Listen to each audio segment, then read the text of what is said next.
ढाबे की भिंडी।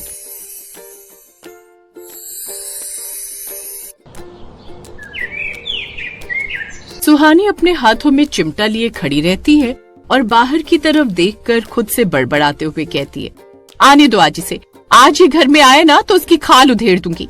इसको कितनी बार कहेगी समय से घर आ जाए कर, लेकिन नहीं, इसकी तो मौज मस्ती खत्म नहीं होती है। इसी तरह सुहानी गुस्से में बड़बड़ा रही थी कि तभी वहाँ सुहानी का बड़ा बेटा, जो अभी सिर्फ 15 साल का था, वो आता है। अपनी माँ के हाथ में चिमटा देख वो पहले ही समझ जाता है कि आज उसकी खैर नहीं है। इसलिए रोहित पहले ही अपने दोनों हाथों को आगे कर अपनी दोनों आंखें मींच लेता है और कहता है, माँ मुझे माफ कर दो, आने में देर हो गई, लेकिन आज आपका बेटा बाहर आवारागर्दी नहीं बल्कि काम सीख रहा था। रोहित की बात सुनकर सुहानी का गुस्सा शांत हो गया और उसने बड़े ही शांत स्वर में रोहित से सवाल किया, काम सीख रहा था? कौन सा काम और कहाँ सीख रहा था तू काम? पहले घर के अंदर तो चलो, तभी तो सब बताऊंगा ना। सारी बातें घर के बाहर ही खड़ी खड़ी कर लोगी क्या? रोहित की बात सुनकर सुहानी अब रोहित को घर के अंदर आने देती है। थोड़ी देर बाद सुहानी रोहित को खाने के लिए प्याज और रोटी देती है, जिसे देख रोहित अपनी माँ सुहानी से कहता है, माँ आज आपने मुझे मेरी थाली में ये प्याज रोटी रख दी, लेकिन कल से हम प्याज रोटी नहीं खाएंगे बल्कि ढाबे की भिंडी खाएंगे। और वो भिंडी कोई मामूली भिंडी नहीं बल्कि तरह तरह की भिंडी होगी। ये कैसी बात कर रहे हैं रोहित? भला हमारी इतनी औकात कहाँ है कि हम लोग ढाबे की भिंडी खा सके?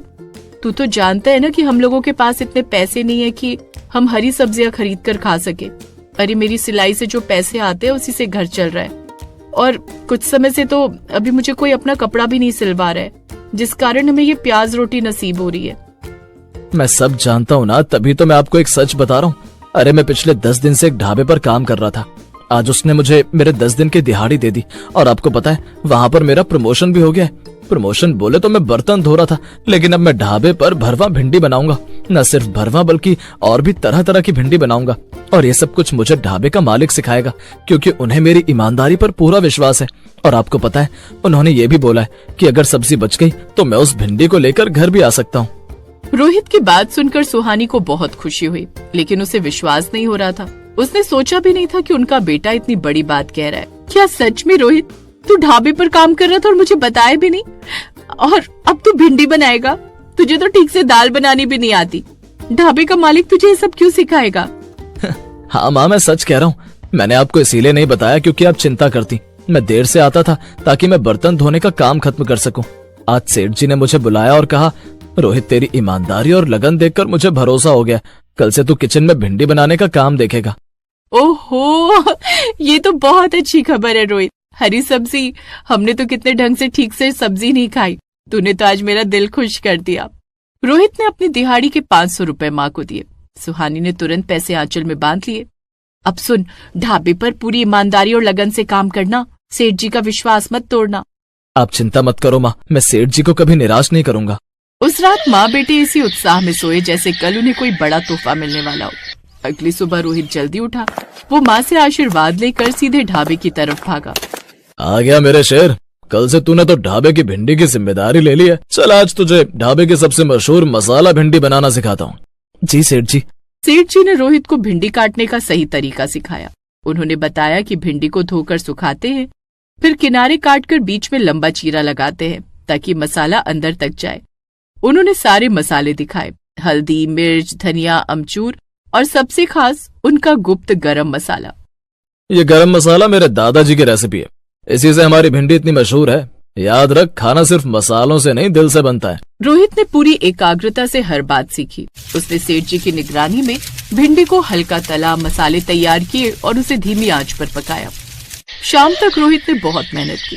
ढाबे पर भीड़ कम होने के बाद सेठ जी ने एक थाली में थोड़ी सी भिंडी निकाली।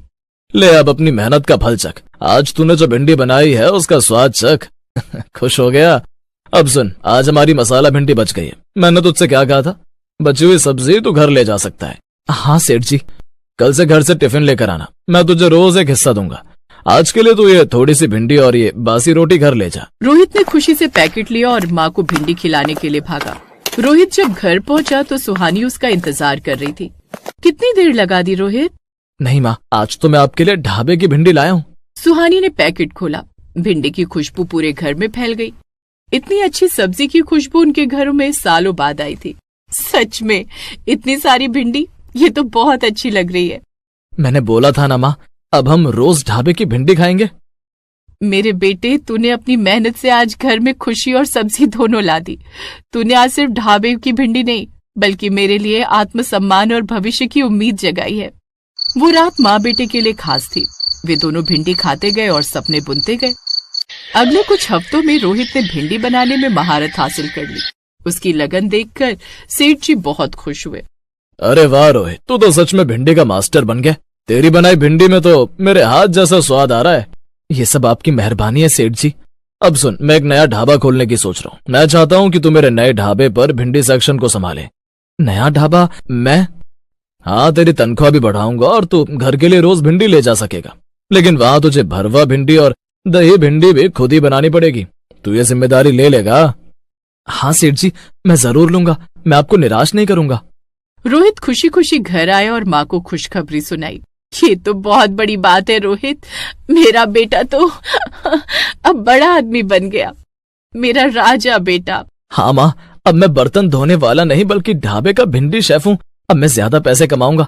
हमें प्याज रोटी नहीं खानी पड़ेगी और हमें किसी के सामने हाथ भी नहीं फैलाना पड़ेगा।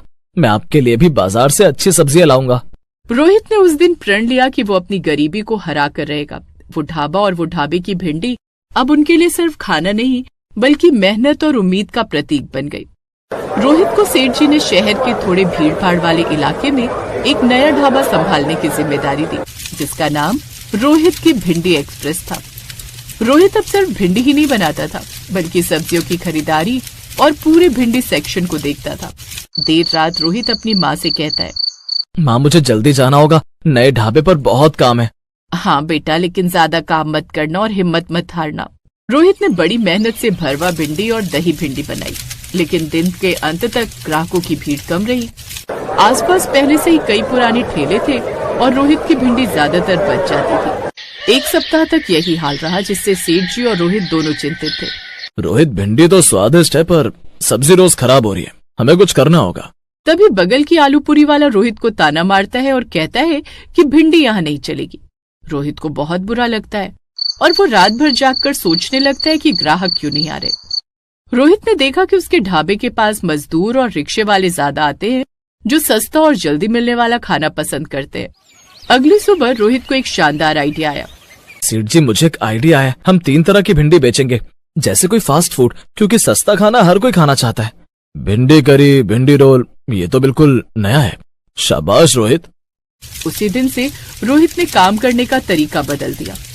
भिंडी करी और भिंडी रोल तुरंत बिकने लगे। रोल देखकर लोग रुकने लगे और धीरे धीरे उनकी मसाला भिंडी भी बिकने लगी। रोहित का आइडिया जबरदस्त कामयाब रहा। ये क्या हो रहा है? ये भिंडी तो बिकने लगी। रोहित, तूने कमाल कर दिया। आज तो हमारी सारी भिंडी बिक गई।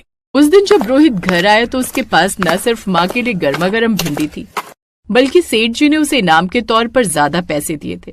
सुहानी अपने बेटे की समझदारी और मेहनत से बहुत खुश हुई। माँ, आज से हमारी भिंडी एक्सप्रेस दौड़ने लगी है। अब हम रुकेंगे नहीं। मैं आपके लिए अब बाजार से ताजी सब्जियां भी लाऊंगा।